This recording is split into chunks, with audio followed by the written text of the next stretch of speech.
I don't know if you know this or not, but offensive line play matters, and it matters a ton. It's the one position group you can't get by just having one superstar. You need four, if not all five of those guys to be average or above. That's why the NFL is always looking for good young offensive line talent. And if your team needs a center, this might be the draft class for you, as I'm going to go over my top 10 offensive interior, that's guards and centers, in the 2026 NFL draft. Stick around until the end because I'm going to go over some of my honorable mentions. But without further ado, let's get into this sucker.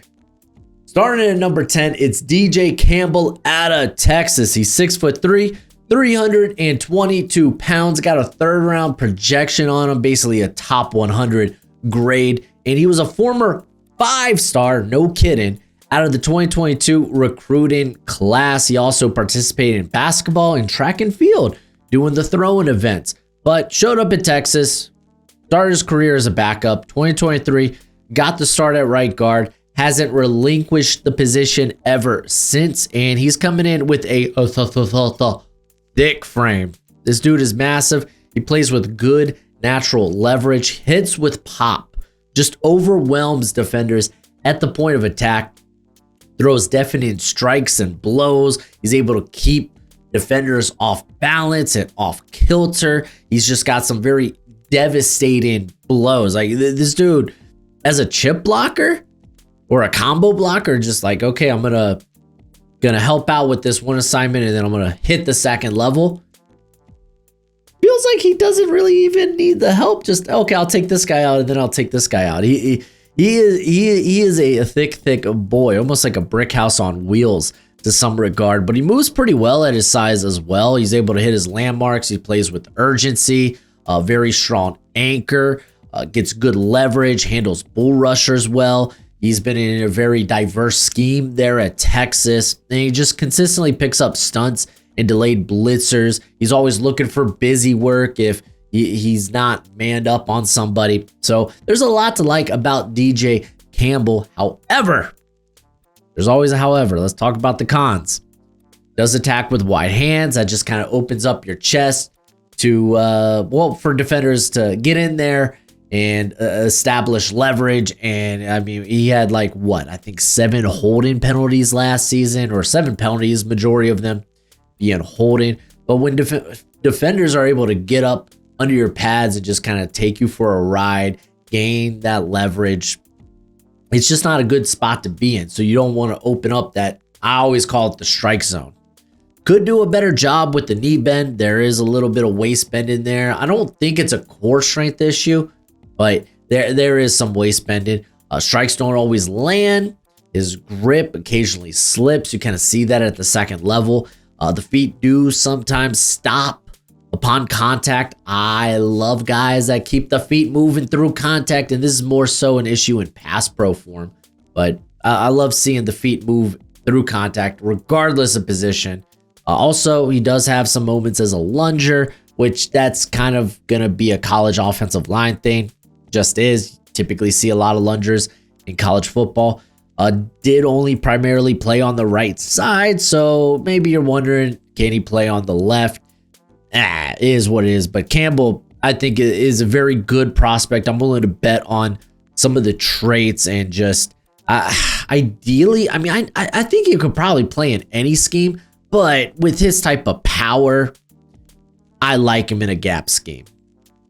At number 9, it's Jaden Roberts out of Alabama. He's 6'5", 325 pounds. Currently have a 3rd round projection on him. And he's a former 4-star recruit out of the 2021 recruiting class. He has been the starter at right guard the last 2 years for the Crimson Tide. Thought he might come out last year. He decides to return to school. And this is a dude that, golly, I love the movement skills with him. I think he actually moves pretty darn well. But he's got some freaky strength. Like, I think just how he's put together, it wouldn't I'm kind of like, why hasn't he gotten a go at tackle? But he's a solid guard. He's a solid guard. He made Bruce Feldman's Freaks List last year for an 825-pound squat, 405-pound power clean. So he's got freaky strength. He just does. He's got good burst off the snap, generates good movement off the line. He's going to have good length, packs a lot of muscle with just 18% body fat. Golly, I wish, right? He combines good length with pop. He's able to stun defenders, good finisher, isn't afraid to mix it up and generate movement in the run game. He has the athleticism to get to the second level and get out in front of ball carriers, whether it be like stretch plays or screens, plays to and through the whistle, always looking for busy work and pass pro, so you love that. Keeps the head on a swivel for stunts or extra blitzers. However, he had a variety of injuries last year, which is probably a large part of why he decided to return. It's not like he missed a lot of time, but he was unable to finish games, which could shoot off a red flag for some people. Matter of fact, in the bowl game, he ended up leaving the game early with a left leg injury. So probably looking for a healthy season, a good clean bill of health, so teams just won't have that concern. He is a bit inconsistent with his footwork in the run game, will lean into contact and loses balance. Often loses balance when overextended, resulting in him being, guess what, on the ground. Hands can be a bit more active during the rep, kind of opens up his chest for defenders to get in, and just in general needs to do a better job of consistently getting leverage. Again, if defenders are able to get under your pads, then could cause some waist bending, getting bent back.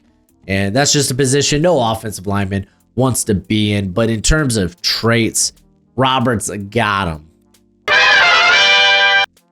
But before we get back to today's video, I got to give a shout out to our friends over at Underdog Fantasy. If you download the app and sign up using promo code Broshmo, they will match that first deposit up to $1,000 dues. If you like playing best ball or my favorites, higher or lower on player stats, then check it out. Hey, it's not just football.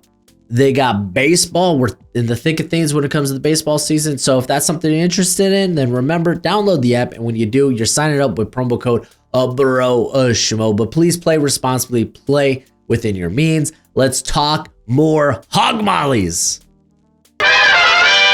And at number 8, we will get our first center here on the list in Logan Jones out of Iowa. He's 6'3", 293 pounds. Currently have a third-round projection on him. He was a former 3-star recruit from the 2020 class. So at some point during his rookie year, he will be 25 years old. So age kind of working against him there. But back in high school, he played offensive line and defensive line. Also played basketball and participated in track and field. He won a state title in the shot put and in the discus his junior year. He was also recruited as a defensive lineman and didn't make the transition until 2022, which also the year prior, he missed a lot of time with a knee injury. And he has been the starting center since 2022, and he's done a phenomenal job. He was a third team All Big Ten in 2023. Second team All Big Ten just this last season. He made Bruce Feldman's Freaks list for his strength and agility. Let me read you some of the records he holds at Iowa. So he holds Iowa's squat record at 695 pounds. He has the second heaviest clean in Iowa weight room history. He also holds Iowa's fastest 10-yard split for an offensive lineman. It's also reported that he has an exceptionally fast shuttle time. And how that'll all test out, we'll see at the combine, but you see it on the field. That's the more important part, because he drives defenders out of the run game with great burst, great leg drive. He's able to locate defenders or moving targets on the second level. He can do it as a puller. He can do it climbing vertically. Nasty finisher in the run game. Very fluid athlete. Can get in front of ball carriers and kind of lead the way. So on some of that outside zone or screens and swings and such. But I mean, Iowa, very outside zone, heavy blocking scheme there. I love that I chose to go with this word. Impregnable anchor. That's right. You're not getting his anchor pregnant in pass pro. He's just got good grip strength. He controls the rep. Does a great job there. Sharp pre-snap recognition, knows where pressure is coming from. He can anticipate well, even when it's disguised. He was also voted a team captain I would like to see him get above 300 pounds. Offensive linemen that are sub 300 leave me feeling queasy. It just really does. Occasionally he will have wide hands, which again costs some leverage, lets defenders into your pads. Could do a better job of staying engaged with defenders at the second level. He has only played center during his collegiate career. Keep in mind, he did transition from the defense back in 2022. No real special teams experience to speak of. I think he's got like 4 special team snaps over the course of his career. So there are some things not going against him here. Older prospect, lightweight. So I would like, if anything, I would love to see him get to that 300 mark. But if he tests out like he's anticipating, I could imagine him getting into that second round range. At number 7, it's Wendell Moe Jr. out of Tennessee, formerly of Arizona. Coming in at 6'2", 335 pounds. Another guy I have a 3rd round projection on. He was formerly a 3-star recruit from the 2022 recruiting class. He played both offensive and defensive line in high school, which you're typically just going to see that. He redshirted his first year at Arizona, and then the next 2 years he made a ton of starts at left guard, but he did also throw in 2 starts at right guard there. So okay, he's played both sides at least a little bit.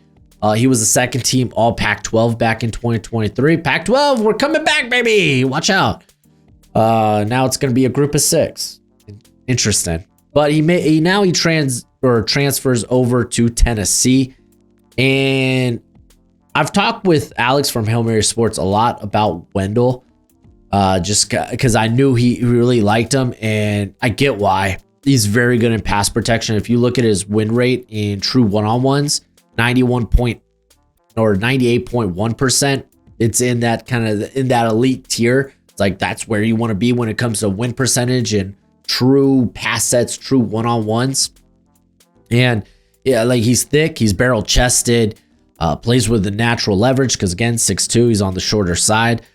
Great full body strength, absorbs multiple defenders with really no balance concerns. Hard guy to move, anchors well, slows down bull rushers relatively easy. Good grip strength, hard to disengage from. Once you're his dancing partner, you're gonna be dancing with him for the next 3 songs essentially. Does a good job of snatching defenders' hands and dropping them to the floor. So just kind of like that snatch drop where you see defenders just kind of eat it, kind of biff it, and you're like, oh, what happened there? Well, Mo had good hands. That's what happened. Quickly resets his hands if swatted away, keeps good footwork and pass pro, moves really well vertically, very good combo blocker. That's why I kind of like him in more of a gap or inside zone blocking scheme. Does have some snaps at left guard, but again, does have some snaps at right guard, but primarily played on the left side. Now, I was talking to Alex about it. I was like, I see why you like Mo, but golly, you should check out his run blocking because so okay, let's just do this. I don't think he handles contact well on the move. He struggles to stay on balance when on the move. That's kind of why I like maybe him in a more vertical blocking scheme rather than horizontal. Decent on the move, but he will miss defenders out in space. He will. I thought he would get more movement in the run game just because of how thick he is. I think some of that just is him stopping his feet when he meets blockers. So there's not a real like drive going on there. The pads will drift up during contact, which can allow defenders to cross his face if this is in pass pro. I think occasionally he will miss delayed blitzers. So, and it was some of those cases where like it was plainly obvious, like, oh, this guy's coming, like he's in your gap, bro. I don't think he's dropping. So it's like occasionally you'll see these guys come in like mug fronts, right? Where linebackers are sitting in like the A or the B gap. And it's like, get this dude. Why are we looking away? But There's a lot to like about Mo, and in a league, in an NFL that's still, for the most part, it's a pass heavy league. I mean, yeah, the run game's back in fashion. It's coming back, but it's still a passing league for the most part. You kind of value the pass protection a little bit more than you do the run blocking. At number 6, I have Connor Lew out of Auburn. He's 6'3", 300 pounds, have a second round projection on him. So I kind of got him in that midday 2 area. And let me tell you, this was one of the guys I was the most excited to talk about because I think he could have a really big jump. And he's only a true junior. That's the thing. He was formerly a 4-star recruit from the 2023 recruiting class, wrestled in high school, but kind of became an immediate starter at center for Auburn in the middle of that 2023 season. He was the full-time starter last year, and he's so good. He's such a fluid mover.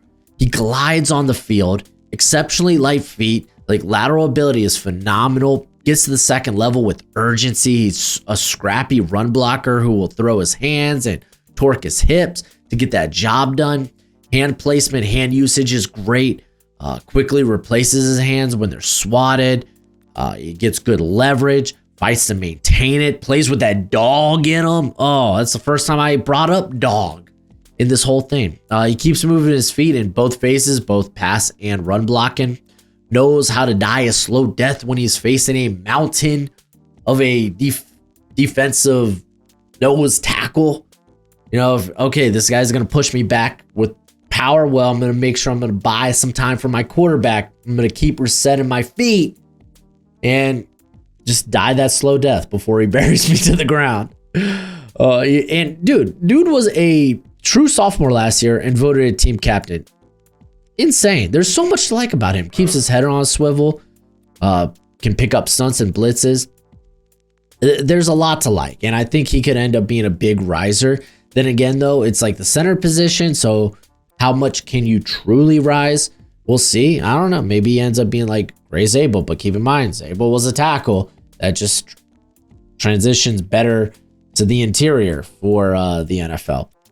Sometimes he will lean into second level blocks and slip off. There were a few whiffs there.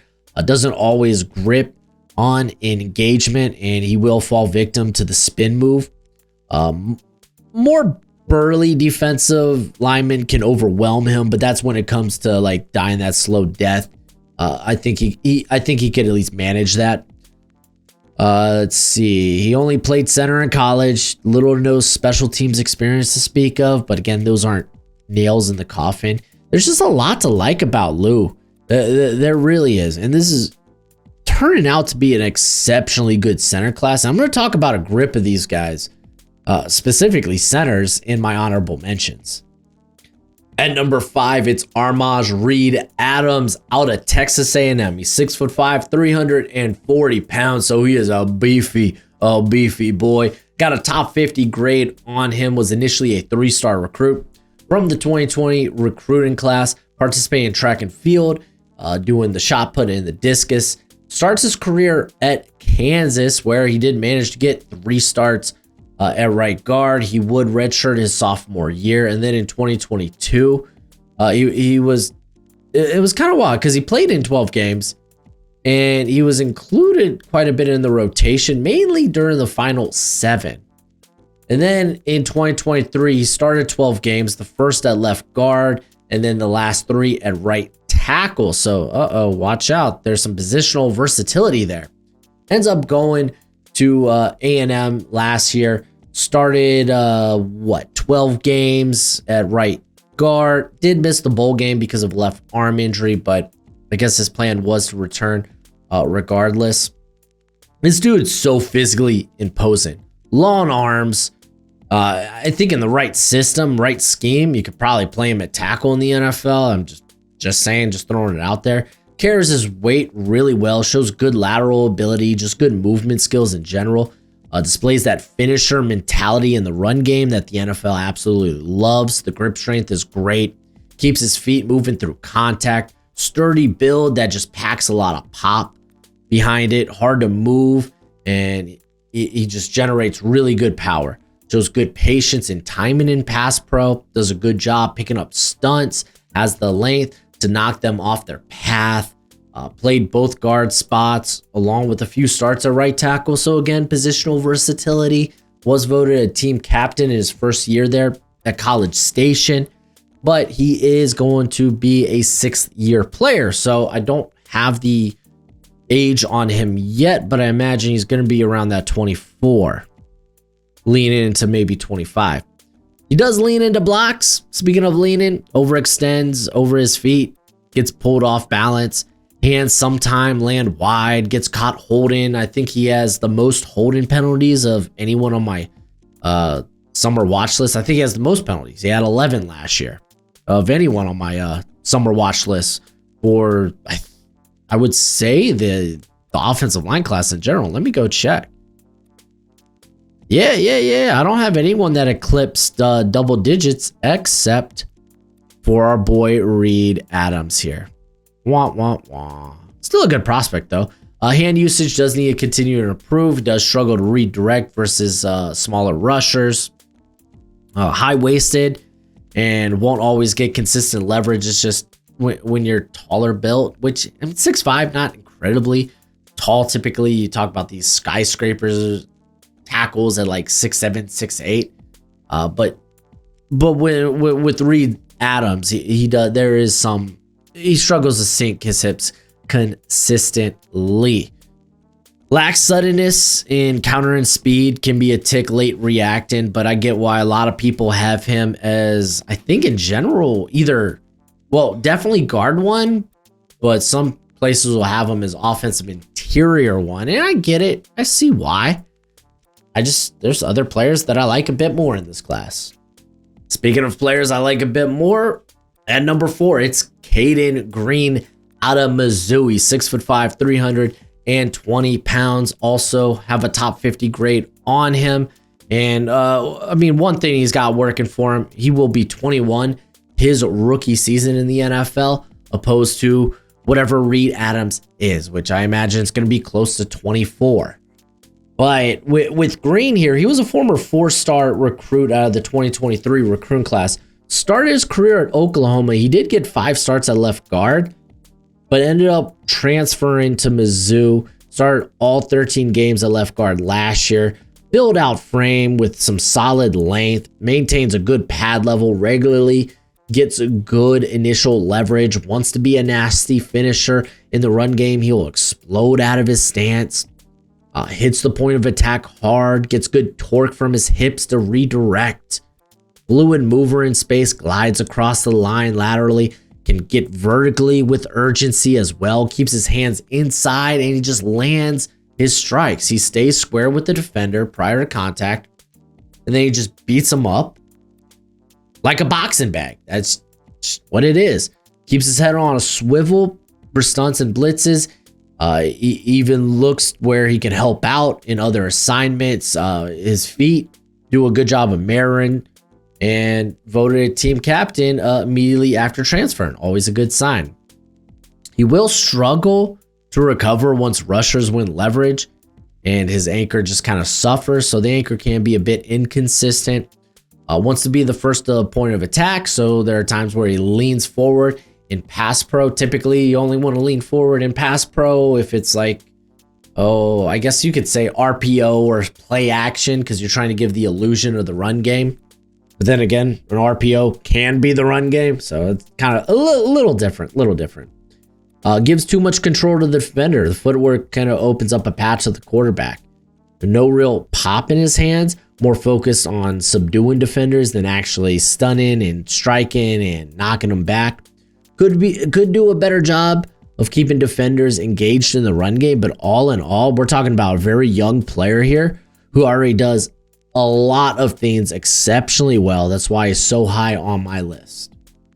Now, this is the part of the video where everyone starts losing their mind, because my number 3 is Jake Slaughter out of Florida. He's 6'4", 294 pounds. I have a top 50 grade on him, and a lot of people have him not only as center one or offensive interior one, but they have him as like a first round prospect, a for sure potential top 20 pick.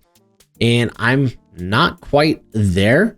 with Slaughter, but I get it. I see the appeal. So he's a former 3-star recruit from the 2021 recruiting class, redshirt his freshman year, got his first taste at starting at center in 2023, where he had 8 starts last year, started all 13 games at center. And listen, he's sub 300 pounds, so you better be light on your feet. And he is light on his feet. He displays really good mirroring ability. He moves with urgency as a blocker, whether that be horizontally or vertically. His combo blocks are some nasty work, stuns with his initial strike, and then he locates and annihilates second level defenders, does a great job of redirecting defenders to seal off Russian lanes. Good on down blocks as well. Grip strength is great. Leg drive is great. Even when stronger defenders are trying to ragdoll him, he's able to keep a stout base because of just really good core strength. Picks up stunts really well. Able to redirect blitzers or detect blitzers or extra rushers. Pre-snap, voted a team captain. A lot to like here. Now, outside of him being sub 300 pounds, why do you not like him, Broshmo? Why? Well, I think he gets a little tall in pass pro, which can lead to some waist bending if he didn't have such a strong core. So, against NFL strength, will that be an issue? I question. I talk about myself in the third person apparently, but lacks ideal sand in the pants, which does hinder his anchor versus power rushers. Late to pick up delayed blitzes. You could go to the LSU game this past season. Kind of relies on the upper body rather than resetting his feet. Typically good with his hands, but there is the occasional bear hug, leaving that chest open. Has only played center his whole collegiate career. Listen, there's a lot to like about him. He's kind of a fringe first rounder for me. Me personally, it's kind of hard to put offensive interior players in the first round. I guess I have a bit of a bias there. Like, I have to really, really love you as a prospect to throw you in there, much like with Gray Zabel. And even then, I don't think I had him as a top 20 prospect, though in hindsight, I feel like I should have, because I really liked him a lot. But yeah, I think Slaughter's headed in the right direction. I'll just leave it at that.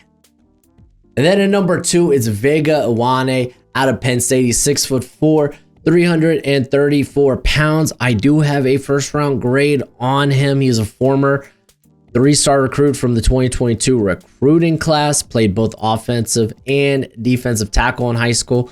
He played basketball and rugby in the past. He has 9 siblings. That's kind of nuts. But ends up redshirting his freshman year in 2022. He did end up getting like 5 starts at left guard in 2023, and then he was the full-time starter last year. Did have a start at right guard, but primarily he was playing that left guard position. And I like him, guys. I like him a lot. He's thick-limbed, filled out, packs a ton of power in his body, legit people mover, so much pop in his hands, knocks defenders back at the point of attack, gets them off balance. He blocks with that nasty finisher mentality the NFL loves. They love that bury them 6 feet deep mentality, and he's got that. He does a great job redirecting and sealing defenders from Russian lanes. He keeps his feet moving through contact. He washes defenders out of the play just completely. He explodes out of his stance.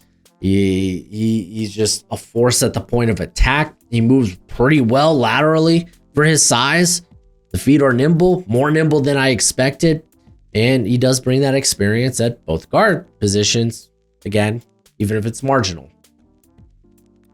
What don't I like? I do think he dips his head on contact, which can lead to issues locating the defender, notably on combo blocks. He does look for the kill shot more times than not, so he won't always secure the block because he's looking to, well, murder these poor guys. His hands can sit a bit low in pass pro. The hands could be a bit more active in general. Quicker defenders can get him off kilter and cross his face. There were some struggles in the game against Ohio State when he was moved to right guard, though, specifically. He was moved there because of injuries. So I'm not saying it's a mulligan, but it's something I took into consideration. But I like this dude a lot. And I'm just going to go ahead and plant my flag in him early as my top guard prospect. We'll see how the year goes. At number 1, I have Ipani Lalo Ulu out of Oregon also goes by Poncho, and I will now refer to him as Poncho for the remainder of this video. But he's 6'2", 325 pounds. I don't know if I mentioned he's out of Oregon. You can see the overlay unless you're just listening to it. But he is out of Oregon. He's a former 4-star recruit out of the 2023 recruiting class. Did get his first start his freshman season. It did come in the Fiesta Bowl, I believe. Who was that against? Was that Liberty? I think it was against Liberty. But last season, he started all 14 games, 12 at center, 2 at right guard. And listen, he had a win rate of 99.1%. Phenomenal. Only allowed 10 pressures, no sacks on the season. Thick build. Great natural leverage, nasty finisher, packs a lot of power in the frame. He wants to impose that power. He's hard to move. Great leg drive, absorbs contact exceptionally well, finishes blocks. Hands possess amazing pop. He does a great job of landing his strikes, little waist movement, and just quick to help with others' assignments. Wonderful pre-snap and post-snap communication. Trusts his teammates when passing off defenders. Great job of picking up stunts and blitzers. Best pass protector in this class. Potentially. Perhaps. That's how I felt about him after watching his tape. Doesn't mean he's a perfect prospect. If you didn't know, he had 7 penalties this past season. Does need do a better job of landing blocks on the move. Angles aren't always right. Is a bit of a labor. He can be a bit laboring on longer pulls, but listen, athleticism, when it comes to the offense in general, athleticism probably matters the least among guards and centers. It's just true. Now, would you still like a little bit of athleticism? Sure, you absolutely would, but I'm just saying I'm not too worried about it. Occasionally, he does lean into contact in pass pro, makes him vulnerable to swim moves, which led to some of his penalties last season. But this is my dude. I kind of, you go back to my way too early mock drafts, and I was like, I think I'm gonna like this guy a lot over the summer, and I liked him a lot. I got a first round grade on him. But let's talk honorable mentions, as I know some people might bring up Parker Brailsford out of Alabama. Where's he at? Well, he was kind of that next guy in for me, the center out of Alabama. Listen, I hate undersized centers. It takes a lot for me to believe in them and buy into them. I love how feisty Parker is, but below average weight, power is a bit of a concern. So it's hard for me to give him like a top 100 grade. Let's just talk about all the centers. Bryce Foster out of Kansas. I think he might end up having a big season. He's also a track and field superstar. He finished 11th in the NCAA Outdoor Track National Championship in the shot put.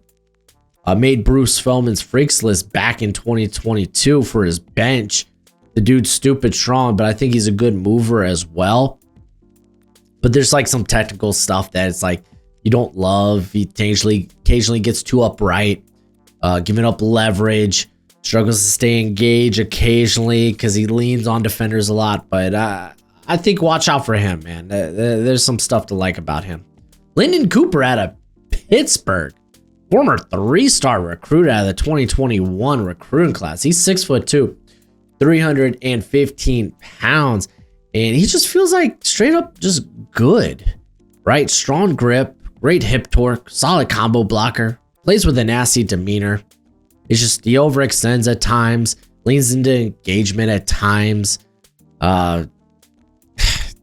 He can be put on ice skates by speed, but he's put out some good tape there. He's formerly of North Carolina State too. Last year was his first year at Pittsburgh.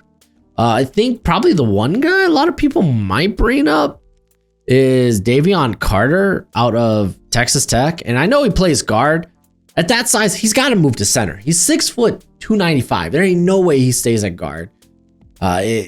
He's undersized, under height. The length's going to be a question mark. That's a lot of questions. There's a lot of questions. We could talk about Willie Lampkin this past year, who was undersized. Did he end up getting drafted? Because I think he ended up having a abysmal. Yeah, he went undrafted. He had an abysmal workout. And it's like, if you're going to be undersized, you have to be a good mover. And you know what? With Carter, he's an excellent athlete. So I think I currently have him in the draftable range. This is his second year at Texas Tech. He's actually got an interesting journey, man. He goes from 0-star recruit, was at Northwest Mississippi Community College for 2 years, goes to Memphis.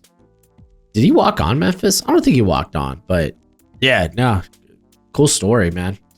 There's a couple of other centers people might like in here, like Luke Petitbon out of Florida State. I think he's formerly of Wake Forest. Yeah, I think he's fine. He's fine. I got him as like a late day 3 guy. Connor Tolson, never been a big fan of, and he's also like sub 300 pounds. I don't want to talk about Pat Coogan, formerly of Notre Dame, now at Indiana. I think he's a good college offensive lineman, and I'll leave it at that. When it comes to the guards in this class, so straight up, right?